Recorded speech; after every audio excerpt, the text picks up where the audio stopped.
अब शहबाज राना साहब, एक हुकूमत जो है वो एक हौसला अफजा खबर करार दे रही है IMF का जो पैकेज है उसकी मंजूरी को।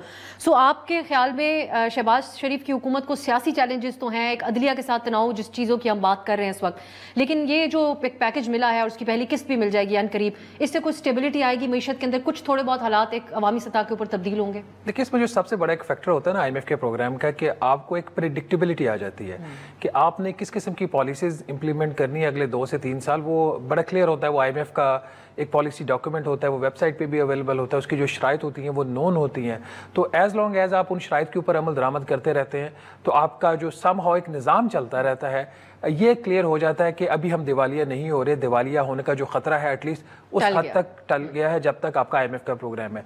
अगर ये ऑन ट्रैक रहेंगे तो प्रोग्राम भी चलता रहेगा, ऑफ ट्रैक हो जाएंगे तो वहाँ पे फिर एक अनसर्टेनिटी आती है और मार्केट के अंदर पैनिक आती है। प्रोग्राम की इनको ज़रूरत हमेशा से थी और आइंदा भी रहेगी। ये 25वां प्रोग्राम है जो हमने साइन किया है। ये और प्राइम मिनिस्टर जितना भी कहते रहे कि ये मेरा अगला सवाल होना था, क्योंकि मुख्तलिफ अदवार में हमने सुना है कि वज़ीर आज़म कहते हैं कि आखिरी प्रोग्राम होगा। ये कहा जाता रहेगा आखिरी प्रोग्राम है। ये क्यों आखिरी प्रोग्राम नहीं होगा? उसकी बुनियादी वजह यह है कि जो फंडामेंटल इशू है जिसकी वजह से हम IMF के पास जाते हैं कि हमारे पास रिजर्व्स नहीं होते अपना गैर मुल्की कर्जा वापस करने के लिए। तो हम IMF के प्रोग्राम में जाते हैं, लोन्स IMF से भी मिल जाते हैं, वर्ल्ड बैंक, ADB और राइट लेफ्ट से भी कुछ आपको कर्जा मिल जाता है।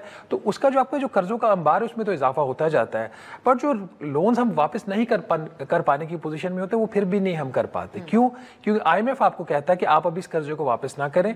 जैसे अभी तकरीबन कोई $16.25 अरब का कर्ज है जो हमने इस साल वापस करना था। IMF कह रहा है कि इसको हर साल आप डिले करते जाएं, रोल ओवर करवाते जाएं जब तक IMF का प्रोग्राम है। तो एक चीज जो आज हमने वापस करनी थी, जब हम 3 साल बाद उसको या 4 साल बाद वापस करने की पोजीशन में होंगे या नहीं भी होंगे, तो वो $16 अरब और उसके ऊपर उस वक्त की जो रिक्वायरमेंट्स है वो ऐड हो जाएंगी। तो यही वजह है कि जब 4 साल बाद फिर हम खड़े होंगे उस पोजीशन के ऊपर, अगर उस वक्त की हुकूमत, आपका जो भी हुकूमत होगी, ये होगी या अगली होगी, वो नया प्रोग्राम लेने में कामयाब हो जाएगी तो फिर आपको एक स्टेबिलिटी नजर आ जाएगी। नहीं लेने में कामयाब, सर्वाइवल मोड जिसको कहते हैं, सर्वाइवल मोड से भी ज्यादा आप ऑक्सीजन जो है आपकी जो ICU वार्ड और सर्जिकल वार्ड के आप दरमियान में रहते हो। इधर से निकले उधर चले गए, उधर से फिर तबीयत खराब होगी तो वापस ICU में चले गए। तो रेलेवेंट हमें आपको स्टेबिलिटी मिल जाती है।